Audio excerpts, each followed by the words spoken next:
राज्य मंत्रिमंडळाच्या बैठकीत अंगणवाडी सेविकांच्या मानधनाबाबत मोठा निर्णय घेण्यात आला आहे। याची माहिती राज्याच्या महिला आणि बालविकास मंत्री आदिती तटकरे यांनी दिली आहे। या निर्णयामुळे अंगणवाडी सेविकांना मोठी लॉटरी लागली आहे।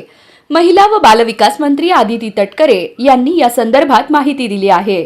मुख्यमंत्री माझी लाडकी बहीण योजनेचे अर्ज भरणाऱ्या अंगणवाडी सेविका आणि पर्यवेक्षिकांना प्रति अर्ज 50 रुपये प्रोत्साहन भत्ता देण्याचा निर्णय घेण्यात आला आहे।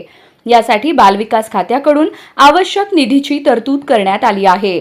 निधी वितरणाची प्रक्रिया क्षेत्रीय स्तरावर सुरू असल्याचं तटकरे यांनी सांगितलं। अंगणवाडी सेविका आणि पर्यवेक्षिकांना प्रोत्साहन भत्ता देण्यासाठी 31.33 कोटी रुपयांचा निधी वितरित करण्यात आला आहे। लवकरच हा निधी संबंधितांना मिळेल असे मंत्री आदिती तटकरे यांनी विधानसभेत सांगितलं। दरम्यान या संदर्भात विधानसभा सदस्य रोहित पवार आणि वरुण सरदेसाई यांनी प्रश्न उपस्थित केला होता। तर योजनेच्या अंमलबजावणीसाठी अंगणवाडी सेविका आणि पर्यवेक्षिका यांनी पात्र उमेदवारांचे अर्ज भरले होते।